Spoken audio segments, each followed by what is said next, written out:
অন্নপূর্ণা ভান্ডারটা ঢুকলো না,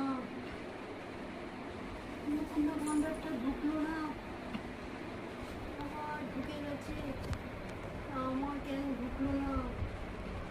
আমি তো সব ঠিক করেছি। আচ্ছা যাই তো মালতীর মার কাছে, মালতীর মার ঢুকলো কিনা। চল। ও দিদি, ও দিদি। হ্যাঁ মা দিদি হ্যাঁ শুনতে পাচ্ছেন?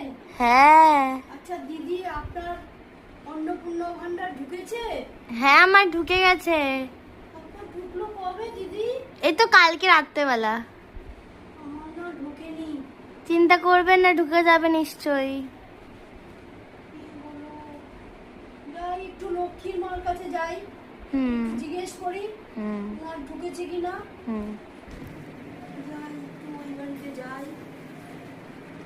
ও দিদি, হ্যাঁ দিদি হ্যাঁ বাড়িতে আছেন? হ্যাঁ আছি। আচ্ছা দিদি, আপনার অন্নপূর্ণা ভান্ডার ঢুকেছে? হ্যাঁ আমার ঢুকে গেল তো। আপনারও ঢুকে গেছে? হ্যাঁ। আমার না ঢোকেনি এখনো। ও ঢুকেনি, তার নিশ্চয়ই কিছু একটা ভুল করেছো হয়তো। আমি তো ভুল করিনি, আবার ঢুকলো, আমার ঢুকলো না। কি হবে, কি হবে? এত সাবধানে যেও, আবার পড়ে পড়ে যেও না কোথাও।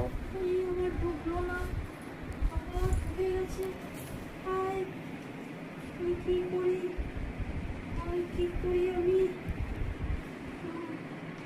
যাই, আমি দিদির বাড়িতে যাই।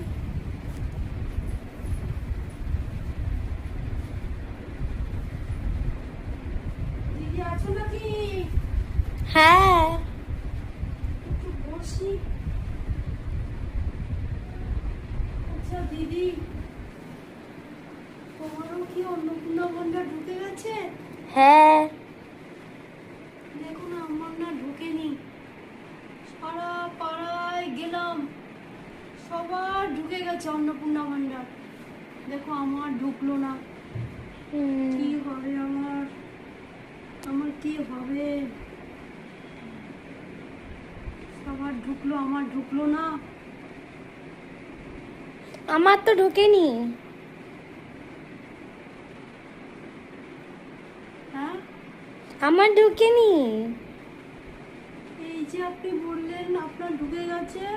না আমি তো বলিনি, তুমি তো নিজে থেকেই বলে যাচ্ছ, আমাকে তো বলার সুযোগই দিলে না একবারও। হয়তো হবে।